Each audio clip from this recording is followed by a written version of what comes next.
السلام علیکم، میں اورباب جہانگیر، آپ دیکھ رہے ہیں بول نیوز کی خصوصی ٹرانسمیشن۔ اور پاکستان ہماری جان ہے اور پاک افواج ہمارے اس پاکستان کی شان ہے، اور یہ شان اور جان کیسے سلامت رکھنی ہے، اس کی کیسے حفاظت کرنی ہے، یہ ہماری افواج کو، ہماری فضائیہ کو، ہماری بری فوج کو، ہماری بحری فوج کو بخوبی آتا ہے۔ اور اس کا ایک بہترین مظاہرہ آج سے پورے ایک سال پہلے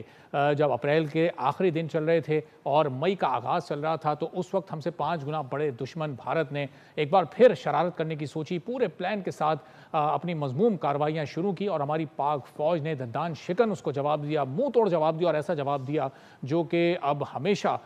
ہمارے دشمن کے ذہنوں میں رہے گا۔ ایک ایسا عبرت کا نشانہ اس دشمن کو بنایا گیا کہ اب وہ اتنا خوفزدہ ہے کہ شاید آئندہ کبھی ایسی کسی حرکت کے بارے میں سوچے گا بھی نہیں۔ ہم نے یہ دیکھا کہ جب جب بھارت کی جانب سے اس طرح کی کارروائی ہوئی، تب بڑا زبردست پاک فوج کی جانب سے جواب دیا گیا، چاہے وہ رافیل طیارے ہوں، اس سے پہلے میگ 21 ہم نے بھارت کے گرائے، اور ایک جو رافیل طیارہ تھا یہ $280 ملین، یعنی ایک کارروائی میں پاکستان نے بھارت کو اربوں ڈالرز کا نقصان پہنچایا۔ تو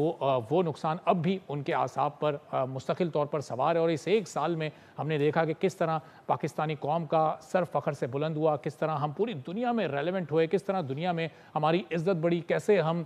سفارتی محاذ پر کامیابیوں کے ساتھ آگے بڑھتے چلے گئے۔ اور آج ایک سال کے بعد ہم دیکھ رہے ہیں جب دنیا کے دیگر ممالک اس وقت جنگوں میں مصروف ہیں اور جنگ شدت اختیار کر رہی ہیں، تو پاکستان اس میں ایک مرکزی کردار ادا کر رہا ہے، اور پاکستان کی کوششوں سے ایران اور امریکہ کی جنگ بھی ہم نے بند ہوتے دیکھی، اور ظاہر ہے اس میں اس مارکہ حق کے بعد کی صورتحال کا بہت بڑا کردار ہے، چونکہ اس کے بعد پاکستان پوری دنیا کے لیے ایک ریلیونٹ ملک کے طور پر سامنے آیا، اور پاکستان کی جو دفاعی صلاحیت تھی اس کا پہلے بھی برملا پوری دنیا میں اعتراف کیا جاتا تھا، لیکن پھر اس واقعے کے بعد پاکستان نے ثابت کر دیا کہ ہمارا دفاع واقعی ناقابل تسخیر ہے۔ اب آج ہر پاکستانی اس وقت ایک سیلیبریشن کی کیفیت میں آج اس واقعے کو یاد کر کے خوشی کا اظہار کیا جاتا ہے، فخر کا اظہار کیا جاتا ہے، چاہے پاکستان کا کوئی بھی شعبہ ہو، ہر شعبے سے تعلق رکھنے والا ہر فرد بہت ہی فخریہ انداز میں اس مارکہ حق کو یاد کرتا ہے، اور اس میں سب سے زیادہ کریڈٹ ظاہر ہے کہ جاتا ہے ہماری پاک افواج کے سربراہ field marshal general Asim Munir کو، اور ان کے ساتھ ساتھ وزیر اعظم شہباز شریف کو، پاکستان کی پوری قیادت کو، پورے تھنک ٹینک کو، تمام فیصلہ سازوں کو، کہ کس طرح سے انہوں نے ہمارے اس ملک کو، ہماری قوم کو ناقابل تسخیر ملک اور قوم میں اس وقت بدل کر رکھ دیا ہے۔ اب آج اس ایک سال کے بعد ہم دنیا کے بہت سارے معاملات میں میڈیشن کر رہے ہیں، یہ بڑا ہی اہم موڑ اس وقت پاکستان کی تاریخ میں آ چکا ہے، چونکہ اب سفارتی کامیابی کے بعد ہمیں معاشی کامیابیاں بھی اس میدان میں سمیٹنی ہیں۔ تو اب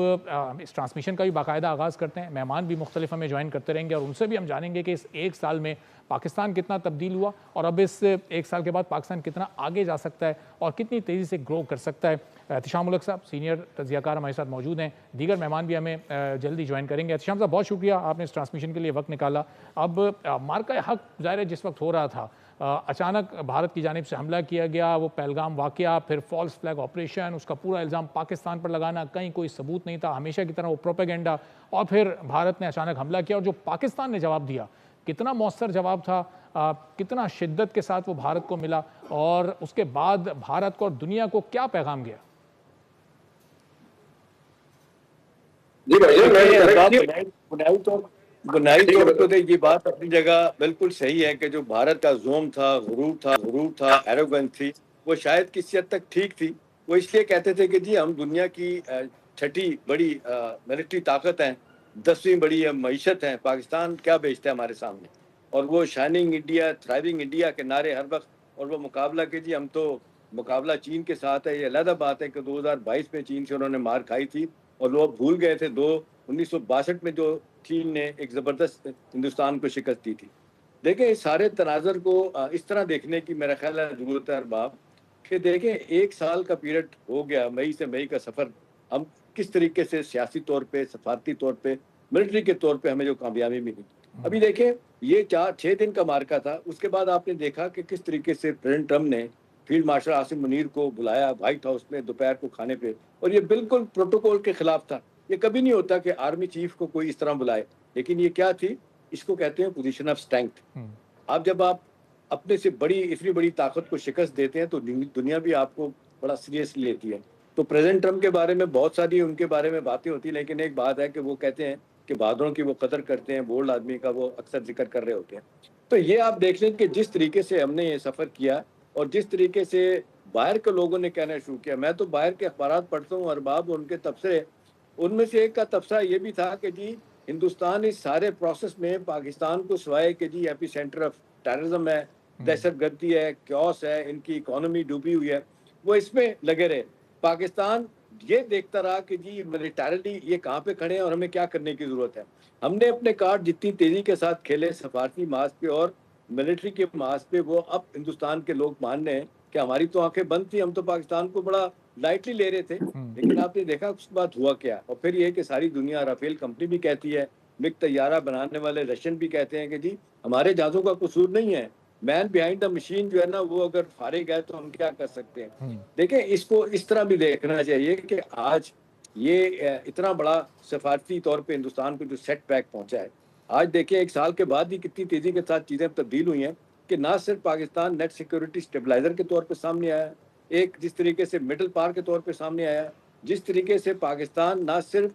اپنے ریجن میں بلکہ بیونڈ دس ریجن آپ دیکھ لیں جس طرح بات چیت کروا رہا ہے پاکستان. ایک طرف آپ دیکھ لیں ایران ہے ارباب, اور دوسری طرف 10,000 میل دور امریکہ بیٹھا ہے, سول سپر پاور جس کو کہتے ہیں, ایک بہت بڑی ہے. یہ ساری چیزوں کو دیکھتے ہوئے بڑا واضح طور پہ آپ یہ سمجھ سکتے ہیں کہ جی معاملات کدھر جا رہے ہیں اور یہ ساری چیزیں کیسے ہوئی ہیں. تو میرا اپنا خیال ہے تو صرف اس طرح دیکھنے کی ضرورت ہے کہ ہندوستان نے کیا پایا کیا کھویا. ابھی دیکھیں وہ جس کو کہتے ہیں انٹرنیشنل ڈپلومیٹ کہتے تھے اپنے جے شنکر کو, وزیر خارجہ, اتنے آپ نے دیکھا ایروگینٹ تھے, آج چھپے پھرتے ہیں, اس لیے کہ لوگوں نے اب کہنا شروع کر دیا کہ جی سفارتی تہائی جو ہے نا وہ تنہائی ہندوستان کو لے ڈوبی ہے. اور اچھی بات ہے کہ ایک روڈ اویکننگ ہے جو میں دیکھتا ہوں ہندوستان کے اخبارات میں, ان کے بڑے بڑے لوگ ہیں, منی شنکر اتنا بڑا ڈپلومیٹ رہا ہے, ایون جنرل بخشی جیسا بندہ زریلا وہ بات کر رہا ہوتا ہے, پرابین سامانی جیسے لوگ یہ کہہ رہے ہیں کہ اب وقت آ گیا کہ ہندوستان کو پاکستان کے ساتھ انگیج کرنا چاہیے. اور احتشام صاحب ظاہر ہے ابھی چونکہ میگ طیارے اور رافیل کی جو آپ نے بات کی, ذرا ان کے کمپیریزن پر ایک سوال بھی کرتا ہوں. کیسر احمد شیخ صاحب فیڈرل منسٹر ہیں, انویسٹمنٹ کے OBA میں جوائن کر چکے ہیں, ذرا ان کی بھی قیمتی رائے اس پر ہم لے لیتے ہیں, ان کا بھی ریئیکشن لے لیتے ہیں. ظاہر شاہ شیرازی صاحب سینئر تجزیہ کار ہیں, وہ بھی ہمارے ساتھ جوائن کر چکے ہیں ہمیں. کیسر صاحب بہت شکریہ, آپ نے بول نیوز کے لیے وقت نکالا. سبسکرائب کریں اور بیل دبائیں تاکہ کوئی خبر رہ نہ جائے.